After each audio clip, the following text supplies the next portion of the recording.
Iran के विदेश मंत्री इजरायल को बड़ी चेतावनी देते दिखाई दिए। ये कहा है उन्होंने कि इजरायल द्वारा गाजा पर लगातार किए जा रहे हमले का अंजाम बुरा होगा। इसके साथ ही उन्होंने इजरायल को चेतावनी देते हुए युद्ध बढ़ने की आशंका जताई है। ये कहा है कि ईरान निष्क्रिय रहकर ऐसे हालात को और बुरा होते नहीं देख सकता।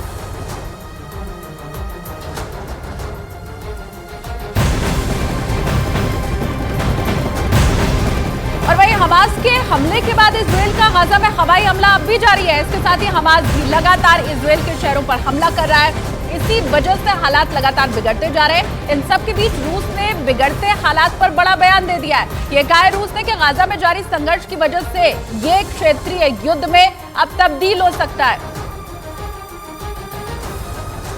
इन सबके बीच इजरायल के प्रधानमंत्री ने हमास को खुली चेतावनी देते हुए यह साफ कह दिया है कि इजरायल गाजा को जीत कर ही रहेगा। हालांकि उन्होंने यह भी कहा कि इसमें वक्त लग सकता है,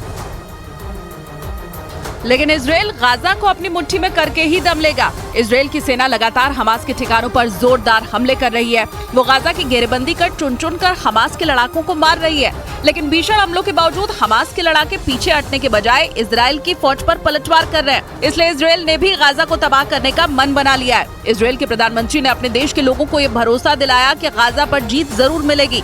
नेतन्याहू का ये बयान ऐसे वक्त में सामने आया जब अमेरिका ने ये कहा कि अगर इजरायल गाजा पर कब्जा करता है तो उसकी सबसे बड़ी गलती होगी।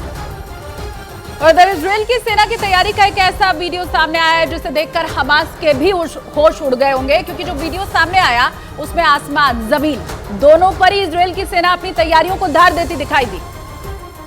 और इसलिए ये कयास लगाए गए कि अब इजरायल ने आर पार की जंग का मन बना लिया है। पहले इजरायल की सेना हमास के लड़ाकों पर कहर बनकर टूट रही है, लेकिन अब उसने बड़ी तैयारी कर ली है। वहां से जो वीडियो सामने आया उसमें आसमान में इजरायल के लड़ाकू विमान और हेलीकॉप्टर उड़ान भरते दिखाई दिए, जबकि जमीन पर टैंक के साथ इजरायल के सैनिक दुश्मन पर कहर ढाने की तैयारी करते दिखाई दिए। गाजा की घेरेबंदी कर इजरायल की सेना हमास के खात्मे के लिए वहां लगातार हमले तेज कर रही है, लेकिन अब उसकी तैयारी को देखकर ऐसा लग रहा है मानो इजरायल हमास को खत्म करके ही दम लेगा।